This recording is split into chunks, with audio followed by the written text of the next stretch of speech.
बिस्मिल्लाहिर्रहमानिर्रहीम। अस्सलाम वालेकुम नादरीन, आप यूट्यूब चैनल देख रहे हैं। मैं इमरान खान हूँ। इस वक्त एक सवाल जो है वो हुकूमत के आसाब पे सवार है, ना सिर्फ हुकूमत बल्कि पूरे निज़ाम के आसाब के ऊपर सवार है। और पाकिस्तान तहरीक इंसाफ ने उस सवाल को एक ट्रेंड की शक्ल दे दी है। गुज़िश्ता 2 दिनों में 3 दिनों में इस सवाल ने जो है वो हर तरफ तहलका मचाया हुआ है। और सवाल है कि गोली क्यों चलाई। इस सवाल का जवाब नहीं है हुकूमत के पास, और अब वो मानने से ही दौड़ गए हैं कि हमने गोली नहीं चलाई। देखिए, मेरे पास 3 स्टेटमेंट हैं मुख्तलिफ वफाकी वज़रा के, जिसमें अता तारड़ ने, आपको याद होगा, मैं अगर चाहूँगा तो ये स्टेटमेंट सुना भी सकता हूँ, आप सबके पास मौजूद है, सुनाने की ज़रूरत नहीं है, पूरे पाकिस्तान ने इसको सुना है। अता तारड़ ने यह कहा था कि हम गोली चलाएंगे और 5 मिनट के अंदर छट्टा मारेंगे और लोगों का ये कर देंगे वो कर देंगे। इस आदमी ने खुद कहा कि गोली चलाएंगे। गोली चलाने की धमकी अता तारड़ ने दी थी, ये बात कंफर्म है। उसके बाद मोहसिन नकवी साहब ने भी, उन्होंने भी यही बात की थी। वज़ीर दाखिला ने कहा गोली चलाएंगे, तो मोहसिन नकवी ने भी वही धमकी दी थी कि गोली चला सकते हैं और गोली चला के मामला खत्म हो जाएगा, लेकिन हम बहुत सब्र कर रहे हैं। फिर ख्वाजा आसिफ ने कंफर्म किया कि ये डी चौक आ रहे हैं तो हमारी लिमिट क्रॉस हो रही है, अगर ये नहीं रुकेंगे तो हमारे पास ताकत का इस्तेमाल करने के अलावा और कोई रास्ता नहीं है। तो वो वज़ीर दिफा है जो इस वक्त आर्म फोर्सेस के पाकिस्तान की सरबराह है, उनके वो अंडर में काम करती हैं आर्म फोर्सेस। तो ये 3 स्टेटमेंट बड़े क्लियरली आ गए थे। पहले ही 3 वज़रा ने कह दिया था कि गोली चलाई जा सकती है, ताकत का अंधा इस्तेमाल भी रियासत की जानिब से किया जा सकता है। तो ये 3 बयानात के ऊपर मीडिया बिल्कुल ना तस्करा कर रहा है, ना इनके ऊपर तवज्जो दे रहा है, ना इनको इस्तेमाल किया जा रहा है। मेरे ख्याल में पाकिस्तान तहरीक इंसाफ को इनकी अंग्रेजी ट्रांसलेशन करके पूरी दुनिया को ये भी भिजवाना चाहिए, ताकि दुनिया का जो मीडिया चला रहा है खबरें, वो ये भी बताए कि ये वो 3 लोग हैं जिन्होंने गोली चलने से पहले गोली चलाने के बारे में आगाह कर दिया था कि हम ये काम करने जा रहे हैं, हम गोली चलाएंगे। अच्छा, इसमें जो है वो एक और चीज़ बड़ी इंपॉर्टेंट है। ये कहते हैं जी गोली नहीं चली और कोई रियल बुलेट फायर नहीं हुआ, लेकिन अब मजीद हकाइक सामने आना शुरू हो गए हैं।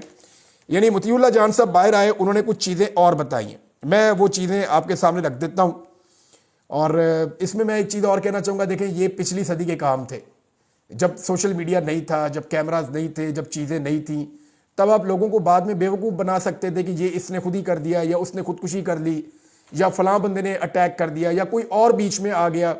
ये बहुत सारी चीज़ें आप कह सकते थे। ये एक जदीद सदी है, इसके अंदर हर चीज़ जो है वो रिकॉर्ड पे आ जाती है और सारे रिकॉर्ड मौजूद हैं और सबको पता है कि किसने क्या किया। तो इंटरनेशनल मीडिया जो है वो वैसे भी बगैर तहकीकात के चीज़ें चलाता नहीं है।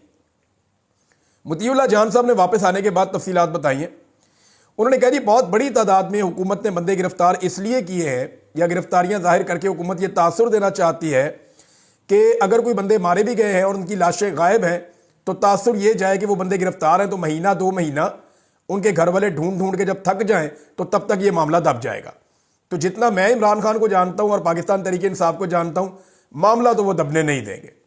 यानी उन्होंने अभी तक कोई मामला दबने नहीं दिया। जो मामला छोटा मोटा भी होता है वो उसको उठा के आसमान पे ले जाते हैं। अब तो उनका खून बह गया है, उनके लोगों की लाशें हैं जिन्हें उन्होंने अपने हाथों से दफन किया है, तो अब तो वो नहीं छोड़ेंगे और वो इस मामले को लेकर आगे चलेंगे। मुतीउल्लाह जान ने बताया कि उस रात उन्हें क्यों उठाया गया। उन्होंने कहा जी हम कुछ तहकीकात कर रहे थे लाशों के हवाले से, और उन्होंने बताया कि हम जब गए पिम्स अस्पताल में पहले, तो हमने वहां पे एक रजिस्टर देखा। इस रजिस्टर के अंदर रेंजर्स के डेथ सर्टिफिकेट मौजूद थे, जिसके ऊपर एक डॉक्टर के साइन थे। हम उस डॉक्टर के पास गए, हमने उन्हें बताया कि जी ये सिग्नेचर आपके इसके ऊपर है, और एक सिविलियन की जो डेथ हुई है उसके ऊपर भी आपके सिग्नेचर हैं। तो डॉक्टर से जब उन्होंने बात की तो उसके बाद उन्होंने बताया कि वहां से वो रजिस्टर गायब हो गया था, और उस रजिस्टर के अंदर मजीद जो वहां पे लोग जाँ बहक हुए उनका रिकॉर्ड भी उसके अंदर हो सकता है, लेकिन वो रजिस्टर गायब था। फिर उन्होंने ये भी बताया कि पिम्स अस्पताल के अंदर वजीर आजम के जो कोऑर्डिनेटर बड़ाए सेहत हैं, वो पिम्स अस्पताल के सरबराह के कमरे को अंदर से कुंडी लगा के मीटिंग कर रहे थे। कहते हमने कई दफ़ा मिलने के लिए पैगाम भिजवाया, फिर हमने जो तर्जुमान है अनीसा, डॉक्टर अनीसा, उनसे रब्ता किया तो उन्होंने भी कोई आदाद शुमार नहीं दिए। उन्होंने कहा जी हम बाद में देंगे, लेकिन अब तक अस्पताल इंतजामिया बेचारी वो मजबूर है। डॉक्टर्स ऑफ द रिकॉर्ड बताते हैं कि जनाब हमारी नौकरियां चली जाएंगी। वैसे हम आपको बता देते हैं 100 से ज़्यादा बंदों का इलाज हुआ है जिन्हें गोलियां लगी थी। अब ये गोलियां किसने मारी थी? मैंने आपको 2 दिन पहले वीलॉग में एक बात बताई थी कि एक बाकायदा मंसूबा तैयार हुआ है, क्योंकि हमने उसका पहले से पोल खोल दिया था, भांडा फूट दिया था, लिहाजा वो उसको अमली जामा नहीं पहना सके। लेकिन एक कार्रवाई उन्होंने डाली, और कार्रवाई उन्होंने डलवाई है वजीर इतलात को इस्तेमाल करते हुए अता तारड़ को।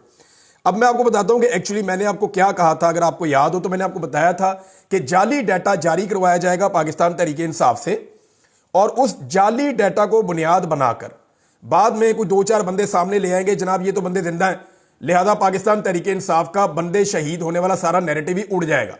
फर्ज करें पाकिस्तान तहरीके इंसाफ जो क्लेम करती है, फर्ज करें उनके 20 के करीब लोग जो है वो शहीद हो गए, अल्लाह ना करे इतने हो, लेकिन वो उनके तो अभी तक 12 उन्होंने कंफर्म किए हैं। मीडिया के लोग 17 तक पहुंचे हैं, जो लोग वहां पे तहकीकात कर रहे हैं, लेकिन अभी तक कोई चीजें शोर नहीं हुई, उनके पास सबूत नहीं पहुंचे, लाशें नहीं पहुंची। तो तहरीके इंसाफ इसके ऊपर भी इन्वेस्टिगेशन कर रही है, उनके कौन कौन से बंदे कहां कहां पे गायब हैं। तो मैंने ये बताया था कि पाकिस्तान तहरीके इंसाफ को जाली डाटा दिया जाएगा अपने बंदों के जरिए से, उस डाटा को बुनियाद बना के बाद में उन्हें कुछ बंदे लाके सामने पेश कर देंगे, जनाब ये तो बंदे जिंदा है, तो ये तो पीटीआई वाले झूठ बोलते हैं। तो पीटीआई ने इसके ऊपर मुहतात रवैया अपनाया और उन्होंने कोई ऐसा जाली डाटा शाया नहीं किया। उन्होंने अभी ऑफिशियली सिर्फ और सिर्फ अपने 12 शोहदा के बारे में बताया कि 12 शहादतें हमारी कंफर्म है, बाकी अभी हम तहकीकात कर रहे हैं, हमारे जो बंदे लापता हैं वो कहां हैं, क्या वो लाशों की सूरत में गायब कर दिए गए हैं, या वो बंदे गिरफ्तार कर लिए गए हैं, या वो बंदे कहीं कोई उठाकर ले गया है, इसके बारे में भी उन्हें आइडिया नहीं है। इसमें अता तारड़ ने अब ट्वीट क्या किया, देखें खेल वही वाला खेला है कि इंतहाई अफसोस है कि जिन लोगों को पीटीआई मुर्दा डिक्लेयर कर रही है उन लोगों को वीडियो रिकॉर्ड करके बताना पड़ रहा है कि हम जिंदा हैं। जिसकी तस्वीर नजर आई है ये कहते हैं लाश है। अब ये नौबत आ चुकी है, यानी ये अब देखें ना, आप अंदाजा करें, एक बंदा जो पाकिस्तान तहरीके इंसाफ ने कहा हो कि शहीद हो गया, किसी एक का इंटरव्यू आ जाए, किसी एक की वीडियो आ जाए, मैं चैलेंज करता हूं अता तारड़ को कि वो ले आए एक बंदा इन 12 में से जो जिंदा हो। भाई ये 12 लोग कहां गए? ये 12 के 12 लोग जो है वो इमरान खान के धरने के लिए गए थे। ये 12 की 12 लाशें वापस आई हैं। 12 की 12 लाशें जो हैं वो बलूचिस्तान में, पंजाब में, खैबर पख्तूनख्वा में लोगों ने अपने घरों के कब्रिस्तानों में करीब दफनाई है, और तमाम जगहों में पाकिस्तान तहरीके इंसाफ के लोगों ने एहतजाज किया है। बाकायदा उनके बयानात हैं कि ये लोग धरने में गए थे और इनकी डेड बॉडीज वापस आई हैं। अब उन्हें किसने मारा?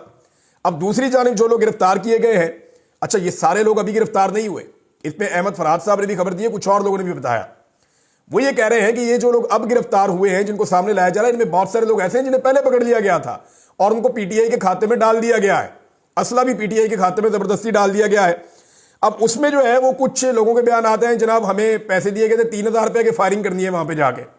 अब 3000 रुपए पे फायरिंग कौन करता है आजकल के दौर में?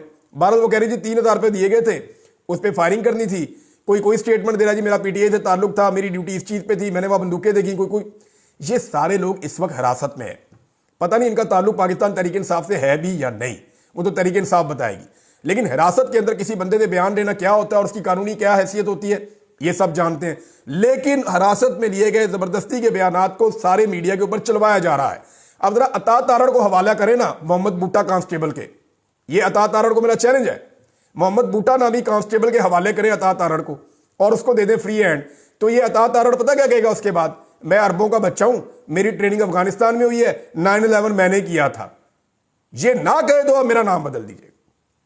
ओ भाई गिरफ्तारी के अंदर मुझे अच्छी तरह याद है, मैंने एक दिन इंटरव्यू किया था कैंप जेल के गुलजार भट्ट साहब थे शायद उस वक्त वहां पे सुपरिटेंडेंट। उन्होंने कहा जी आप नाम लें मेरी जेल में कैद किसी भी कैदी का और मुझे स्टेटमेंट बताएं उससे लेना क्या है, मैं आपको उससे स्टेटमेंट लेके दिखा दूंगा 2 दिन के अंदर अंदर। ये मुझे गुलजार भट्ट साहब ने कहा था। तो ये कोई मुश्किल काम नहीं है, सारी दुनिया जानती है, सारी दुनिया जानती है कि ये कैसे बनाया जाता है लोगों को। किसी को लालच दिया जाता है कि तुझे रिहा कर देंगे, किसी को कहा जाता है कि तेरे 20 साल अंदर गुजर जाएंगे, तेरा पता ही नहीं चलेगा, किसी को कहा जाता है कि तेरा इनकाउंटर कर देंगे, किसी को वैसे टॉर्चर किया जाता है, किसी को कोई लालच दे दिया जाता है। तो ये स्टेटमेंट की कोई कानूनी हैसियत नहीं है और इसकी बुनियाद के ऊपर आप कोई कानूनी मामला नहीं कर सकते। उसकी वजह यह है कि सारी दुनिया ने देखा है। अब पाकिस्तान तहरीके इंसाफ को जो है वो थोड़ा पीछे चल रही है, उसे 2-3 चीजें करनी पड़ेंगी। एक तो देखें पूरी दुनिया के अंदर जो ओवरसीज पाकिस्तानी है वो फिर लीड ले गए। शिकागो के अंदर बहुत बड़ा एहतजाज हुआ, पेरिस में बहुत बड़ा एहतजाज हुआ है 10 डाउनिंग स्ट्रीट के बाद जो है, और ये सब पाकिस्तानी आज़ाद कश्मीर के अंदर भी और पाकिस्तान के मुख्तलिफ इलाकों में भी जगह जगह शोहदा सानिया डी चौक के लिए दुआया तकरीबात करवा रहे हैं, गायबाना नमाज जनाजा अदा की जा रही हैं। तो ये तो पाकिस्तानी अपनी ड्यूटी कर रहे हैं और ओवरसीज पाकिस्तानियों ने इसके अंदर दोबारा से लीड ली है। पूरी मगरबी दुनिया के अंदर ओवरसीज पाकिस्तानी दुआया तकरीबात भी कर रहे हैं, वहां पे जाके एहतजाज भी कर रहे हैं और वहां पे जाके दुनिया को भी बता रहे हैं कि हमारे साथ क्या हुआ। बड़ी बड़ी स्क्रीन के ऊपर डॉक्यूमेंट्रीज लगाकर दिखाई जा रही हैं, जबकि डॉक्यूमेंट्रीज के ऊपर काम भी हो रहा है। अब पाकिस्तान तहरीक इंसाफ की जिम्मेदारी ये है कि अली अमीन गंडापुर साहब ने कहा जी मेरे ऊपर भी अटैक हुआ है कातलाना, और ये छोटी बात नहीं है। अली अमीन गंडापुर आम आदमी नहीं है, वो एक सूबे के वजीर आला है। अगर उनके ऊपर कातलाना हमला हुआ है तो ये छोटी बात नहीं है, इस बात को उठाया जाना चाहिए, इसके ऊपर मुकदमा दर्ज होना चाहिए, इसके ऊपर कानूनी कार्रवाई का आगाज होना चाहिए। अली अमीन गंडापुर साहब को अपनी गाड़ियां, अपने सारे शवाहिद ले जाकर इस्लामाबाद के अंदर बाकायदा कानूनी कार्रवाई का आगाज करवाना चाहिए और उन्हें कानूनी रास्ता अपनाना चाहिए। जबकि पाकिस्तान तहरीक इंसाफ को अभी तक ये बहुत सुस्ती से काम ले रहे हैं। इनको अंग्रेजी में प्रेस कॉन्फ्रेंस करनी चाहिए, इंटरनेशनल मीडिया को बुलाकर अंग्रेजी के अंदर एक भरपूर प्रेस कॉन्फ्रेंस करनी चाहिए, सारे फैक्ट्स दुनिया के सामने रखने चाहिए, पूरी दुनिया को लेटर लिखने चाहिए। उसके अलावा पाकिस्तान के चीफ जस्टिस को लेटर लिखना चाहिए, पाकिस्तान के तमाम अदालतों से रुजू करना चाहिए, वकला की टीमें बना के इस केस को लड़ना चाहिए, इसके ऊपर जुडिशल इंक्वायरी के लिए कहा जाना चाहिए, सेनेट में और कौमी असम्बली में करारदादें जमा करवानी चाहिए, चाहे पास हो या ना हो, लेकिन हर चीज के ऊपर पाकिस्तान तहरीक इंसाफ को फ्रंट फुट पे आकर करना होगा, क्योंकि ये एक इंतहाई गैर जिम्मेदारी वाला काम हुआ है। शहरियों के ऊपर स्ट्रेट गोलियां चली हैं और बाकायदा बताकर चली हैं। यानी मोहम्मद मालिक साहब का अभी भी मैं क्लिप देख रहा था कि उन्होंने एक दिन पहले ही बता दिया था कि वहां गोली चलाने का ऑर्डर है फौज के पास और रेंजर्स के पास, और यह बड़ी खराब सूरत हाल है जब यह ऑर्डर दिया जाता है। और यह ऑर्डर दे दिया गया है कि जो भी लोग वहां पे आएंगे तो जरूरत के मुताबिक उनके ऊपर गोली चलाई जा सकती है, यानी शूट टू किल वहां पे हो सकता है कि गोली चलाई जाए आने वाले मुजाहिरीन के ऊपर। ये मोहम्मद मालिक साहब ने कहा, दीगर बहुत सारे और सहाफियों ने कहा, यह पाकिस्तान के नेशनल मीडिया के ऊपर चलता रहा, तो यह गवाही है कि पहले गोली चलाने का ऑर्डर भी दिया गया, दूसरा वुज़रा ने कहा कि हम गोलियां चलाएंगे और उसके बाद गोलियां चली भी। अब ये इल्जामात आप चंद लोगों को जो आपके पास गिरफ्तार हैं उनके जरिए से आप लेंगे, कोई मानेगा नहीं, कोई इस बात को मानेगा नहीं। और पाकिस्तान तहरीक इंसाफ को जो डैमेज देने की कोशिश की गई कि इसकी वजह से जो गोली चली है, लोगों को गोलियां लगी है, ये जमात हमेशा के लिए डर जाएगी, तो ये वो मम्मी डैडी जमात तो रही नहीं जो पहले होती थी। ये तो आपने इसको इतना पीसा, इतना मारा, वो कुंदन बन गई है। उनके नजदीक अब खौफ आता भी नहीं है। हाँ, गोलियां चलाएंगे तो लोग जगह तो खाली कर देंगे, वहां से चले जाएंगे, सबको अपनी जान प्यारी होती है, लेकिन वो वापस आएंगे। अब पाकिस्तान तहरीक इंसाफ में जिन लोगों को गोलियां लगी हुई हैं, वो कहते हैं जी हमें फिर बुला लें, हम फिर चले जाएंगे अली अमीन गंडापुर के साथ, हमें इमरान खान बुलाएंगे, हम फिर आ जाएंगे। लोगों के इंटरव्यूज ऑन रिकॉर्ड है, लेकिन इमरान खान साहब से लोग दूर नहीं हुए। यानी कोशिश ये थी कि इस वाकये के बाद इमरान खान साहब से लोगों का रब्त, उनका राब्ता, उनका ताल्लुक टूट जाए। हुआ यह है कि वो ताल्लुक मजीद गहरा हो गया, लोग और ज्यादा इमरान खान के साथ जुड़ गए हैं। अब आहिस्ता आहिस्ता उलमा इकराम ने भी इस जुल्म के खिलाफ आवाज उठाना शुरू कर दी है। हालांकि पाकिस्तान के जो बड़े उलमा इकराम है, इस्लामी नजरियाती कौंसिल हो गई, ताहिर अशरफी साहब ने नहीं बताया अभी तक कि नमाज पढ़ने वाले आदमी को कंटेनर से नीचे फेंकने का ये शरीयत इजाजत देती है या नहीं देती, उन्होंने नहीं बताया। और बहुत सारे उलमा हैं जो बहुत सारी चीज़ों पर बोलते हैं, वो बात ही नहीं कर रहे इसके ऊपर। इस्लामी नजरियाती कौंसिल भी इस पर बात नहीं कर रही। मुफ्ती तकी उस्मानी साहब के बारे में लोग पूछ रहे हैं कि जनाब आपको नजर आ गए वहां पे जो गवर्नर सिंध है कि वो रातों को हजरत उमर फारूक रज़ियल्लाहु तआला अन्हु की सुन्नत अदा कर रहे हैं, उनको फॉलो कर रहे हैं, तो ये आपको नजर नहीं आया जो दिन दिहाड़े यहाँ पे कत्लेआम हुआ? इसके ऊपर तो आपने बिल्कुल नहीं बोला, बात ही नहीं की। तो जो जुल्म के खिलाफ ना बोले वो आलम दिन अपना एहतसाब खुद करे। बहरहाल कुछ उलमा इकराम ने अब जोरदार तरीके से आवाज़ उठाना शुरू की है। अल्लामा जवार बहादुर साहब ने आवाज़ उठाई है, अल्लामा ज़ुबैर अहमद ज़हीर साहब ने आवाज़ उठाई है, और दीगर कुछ उलमा अब आहिस्ता आहिस्ता इस मामले पे बोल रहे हैं और इस जुल्म के खिलाफ आवाज़ उठा रहे हैं। क्योंकि देखिए, वो मसाजिद के अंदर लोग जाते हैं, लोगों का इस पर रिएक्शन भी है, और लोग जो है वो इस रिएक्शन के अंदर मुख्तलिफ चीज़ें कर रहे हैं। यानी एक बाइकआउट मुहिम भी चल रही है कि फलां फलां फलां फलां प्रोडक्ट का पाकिस्तान में बाइकआउट कर दिया जाए, पाकिस्तानी इन प्रोडक्ट्स को ना खरीदें क्योंकि ये प्रोडक्ट जो है वो एस्टेब्लिशमेंट के इदारे चलाते हैं। बहरहाल ये इस किस्म की चीज़ें भी चल रही हैं। अब पाकिस्तान में सबसे बड़ा मैंने आपको बताया कि जो प्रॉब्लम है वो ओवरसीज पाकिस्तानी और सोशल मीडिया होता है। लिहाजा बीबीसी की खबर भी आई हुई है हर तरफ के पाकिस्तान में दोबारा से हम खुद अपलोडिंग करने की कोशिश करते हैं तो चीज़ें कितने कितने घंटे अपलोड ही नहीं होती। मेरा अपना जो यूट्यूब चैनल है जहाँ पे ये वीडियो चल रही है, वो बाद औक़ात ऐसा होता है कि वो बहुत सारे लोग शिकायत करते हैं कि वो देख ही नहीं पाते। वो कहते हैं हम VPN लगाते हैं फिर जाके हमें दिखाई देता है, और अब VPN के ऊपर भी बहुत सारी चीज़ें काम नहीं कर रही। तो पाकिस्तान में एक सेंसर लगा हुआ है, पाकिस्तान में एक आज़ादी इजहार राय के ऊपर पूरी पाबंदी लगी हुई है। अब इसमें जो है वो अभी एक खबर है कि पाकिस्तान में टिकटॉक, इंस्टाग्राम और व्हाट्सएप तक रसाई मुतासर हो गई। अब तो VPN तब्दील करके भी कुछ नहीं हो पा रहा है, कभी इंटरनेट स्लो कर देते हैं, कभी चीज़ें बंद कर देते हैं। अब ये सुनने में आ रहा है कि हुकूमत टिकटॉक की दुश्मन हो गई है क्योंकि टिकटॉक का कोई हल है नहीं, उसको भी बंद करना चाहते हैं। देखिए, इस वक्त जो ट्विटर है या जिसको आप एक्स कहते हैं, ये अमेरिका की हुकूमत में है। अभी 1-1.5 महीने के बाद ये अमेरिका की हुकूमत में आ जाएगा, फिर ये कभी भी ट्विटर को बंद नहीं रख सकेंगे, क्योंकि ये गुलाम लोग हैं, गुलाम ज़हनियत है इनकी। ये अपने मुंह से कहते हैं कि हम फकीर हैं, अपने मुंह से कहते हैं कि बैगर्स आर नॉट चूजर्स, तो ये चूज नहीं कर सकेंगे। अभी उनकी 50 दिन के बाद हुकूमत आ जाएगी, इनको ट्विटर पाकिस्तान में खोलना पड़ेगा। ये खोलेंगे ट्विटर, ये खुद खोलेंगे और ये कहेंगे हमने तो बंद नहीं किया था, वो तो टेक्निकल रीजन से ऐसी बातें करेंगे कल को। और ये जो बंद करने जा रहे हैं टिकटॉक, ये चाइना का है और चाइना के आपने पैसे देने हैं। अगर उन्होंने एक दफा कह दिया ना हल्की सी जुबान से भी कि जनाब आप टिकटॉक नहीं बंद करेंगे, तो इनको टिकटॉक भी खोलना पड़ जाएगा। गो कि उनके साथ ये बात कर सकते हैं कि कुछ चीज़ें जो हैं वो ऐसी हो रही हैं जो नहीं होनी चाहिए टिकटॉक के ऊपर, तो हमारे साथ एक वर्किंग रिलेशन बना लें कि हम जहाँ पे मना करें किसी अकाउंट को, तो उस अकाउंट को आप बैन कर दें या उस अकाउंट को आप बंद कर दें। पीका का जो कानून है जो मीडिया को कंट्रोल करता है, उसके अंदर मजीद तब्दीलियां करने की सोच रही है हुकूमत, लेकिन फायदा कोई नहीं होगा। देखिए, मैं इसका हामी रहा हूं कि सख्त से सख्त कवानीन बनाए जाए, लेकिन सबके ऊपर यकसा उसका नफाज किया जाए। मैं हमेशा ये कहता हूं कि सबके ऊपर उन कवानीन का नफाज किया जाए। ये नहीं हो सकता कि हुकूमत वक्त जो है वो झूठ पे झूठ बोलती जाए, झूठ पे झूठ बोलती जाए। अगर किसी के ऊपर झूठ बोलने के कानून का नफाज होता तो वो सबसे ज्यादा वजीर इत्तलात पंजाब के ऊपर हो जाता। जितनी झूठी खबरें उन्होंने दी हैं, यानी मेरे हवाले से ही 2 झूठी खबरें छाप दी पकड़ के। मैंने वो ट्वीट ही नहीं किया, वो खुद से लिख के उसको ट्वीट करके छाप दिया और मेरे ऊपर उसमें पर्चा भी करवा दिया पकड़ के। यानी मैंने एक ट्वीट किया ही नहीं, वो ट्वीट जनाब आ गया और उन्होंने शेयर कर दिया और उसकी बुनियाद के ऊपर मेरे ऊपर पर्चा भी हो गया। यानी वो ट्वीट के अंदर तरमीम कर दी इन्होंने। अजीबोगरीब किस्म के लोग हैं। अगर झूठ के ऊपर किसी के ऊपर मुकदमा होता तो पीका ऑर्डिनेंस के तहत सबसे ज्यादा मुकदमात मौजूदा हुकूमत के ऊपर खुद होते, लेकिन ये करते इसको पिक एंड चूज।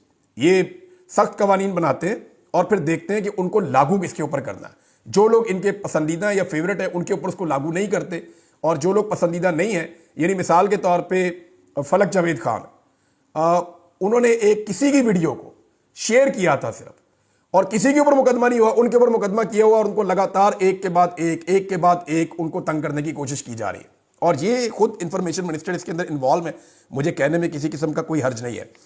अफसार आलम साहब को मैं एक चीज बताना चाहता हूं, देखिए बहुत जरूरी है। मैं नॉर्मली अवॉइड करता हूं कि किसी आदमी को पर्सनली यूं मुखातिब करके उससे बात ना करूं, लेकिन मैं एक चीज उन्हें बताना चाहता हूं कि इक्तदार जब बंदे को मिल जाए ना तो उसको इतना जालिम नहीं होना चाहिए, उन्हें हकीकत को पहचानना चाहिए। यानी मुझे अच्छी तरह याद है कि जब इन्हें पहले इक्तदार मिला था, ये चेयरमैन पैमरा बने थे, तो मेरा एक जाती झगड़ा हो गया किसी के साथ, झगड़ा किसी और का था, मैं बीच में चला गया तो मैं उसका हिस्सा बन गया। आपका जाती झगड़ा जिंदगी में 10 दफा हो जाता है। तो हुआ ये कि मरियम नवाज का दौर था, वो जो पार्टी थी दूसरी जिसके साथ झगड़ा हुआ, उनका ताल्लुक कोई मरियम नवाज के किसी रिश्तेदार के साथ था। वो मामला जनाब नवाज शरीफ के घर तक पहुंच गया। मरियम नवाज ने अफसार आलम को ऑर्डर दिया कि इमरान रियाज को कस दो, तो अफसार आलम साहब ने जनाब मुझे एक नोटिस भिजवा दिया पैमरा का। मैंने अफसार आलम को फोन किया, मैंने पूछा अफसार आलम साहब, मैं अपनी निजी जिंदगी में किसी को गोली मारूं, किसी से गोली खाऊं, इससे पैमरा का क्या ताल्लुक है? भाई पैमरा का ताल्लुक है कि मैंने ऑन एयर क्या कहा और ऑन एयर क्या किया। जो मेरा प्रोग्राम चलता है उसके अंदर जो चीज मैंने की है उसके लिए मैं रिस्पॉन्सिबल हूं। अगर वहां पे कुछ हुआ है तो भाई आपकी डोमेन बनती है। मैं निजी जिंदगी में स्याह करूं, सफेद करूं, मेरा झगड़ा हो गया किसी के साथ, मैं जानूं, मेरा काम जाने, आपका इसमें क्या लेना देना है? तो अफसार आलम साहब शर्मिंदा हो गए। इन्होंने मुझे कहा देखें इमरान साहब, बस छोड़ें, दफा करें, आप एक काम करें ना, आप एक लेटर लिख दें मुझे, वो बात खत्म हो जाएगी। मैंने कहा जी मैं नहीं लिखता लेटर इसके ऊपर। मैंने साफ कहा, मैंने कहा जी मैं, आप चेयरमैन पैमरा होंगे लेकिन मैं लेटर नहीं लिखता इसके ऊपर, मैं ये समझता हूं कि आपने मेरे साथ ज्यादती की है।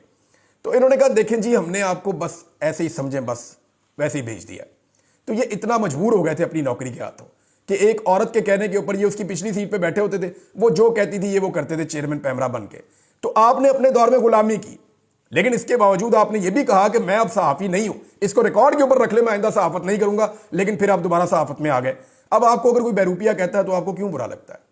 एक चीज और मैं कहना चाहता हूं कि जब आपको गोली लगी थी ना, तो जिनके ऊपर आपने इल्जाम लगाया ना कि उन्होंने आपको गोली मारी, आपने एस्टेब्लिशमेंट पे इल्जाम लगाया था, तो उस वक्त भी एस्टेब्लिशमेंट ने बहुत सारे लोगों से राब्ते किए थे और उन्हें कहा था कि सबूत मांगो, इसको कहां गोली लगी है, सबूत मांगो, इसको बोलो साबित करे कि इसको गोली लगी है, ये ड्रामे करता है। लेकिन हम सब ने खड़े होकर यह कहा था कि नहीं, अफसार आलम को गोली लगी है, हम इसकी मजम्मत करते हैं, ये जो बंदा जिसने गोली चलाई है ये पकड़ा जाना चाहिए।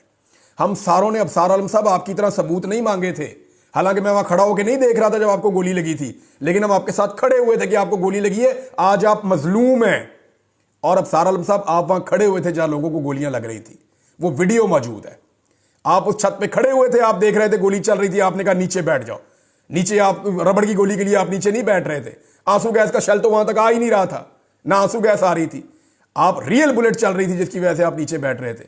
लेकिन अब सारा आलम साहब आपने देखा और देखने के बाद आपने कहा कि नहीं गोली चली नहीं, गोली लगी नहीं, बंदा दिखाएं। आप मान ही नहीं रहे। हालांकि आपको जब गोली लगी तो हमने देखा भी नहीं, सिर्फ हमने आपकी जुबान पे कि आप मजलूम है, आपने कहा कि मुझे गोली लगी, हम आपके साथ सारे खड़े हो गए थे। यानी आप हुकूमत आ जाए, इक्तदार आ जाए तो इंसान को फिरौन नहीं बनना चाहिए, इंसान को इतना जालिम नहीं हो जाना चाहिए। ये लोग कल जब लोगों को फोन करके कहते थे ना कि अब सारा आलम को जलील करो और पूछो कि उसको गोली लगी या नहीं लगी, तो हमने तो उनकी बात नहीं मानी। लेकिन आज आप उनकी बात मान रहे हैं। आप अंदाजा कीजिए, जब आपको गोली लगी तो हमने उनकी बात नहीं मानी, हम आपके साथ खड़े हुए। लेकिन जब आज पाकिस्तानियों को गोली लगी तो आपने उनकी बात मानी और आप पाकिस्तानियों के साथ खड़े नहीं हुए। अब तक के लिए इतना ही। अपना ख्याल रखिएगा, अपने इस चैनल का भी। अल्लाह हाफ़िज़।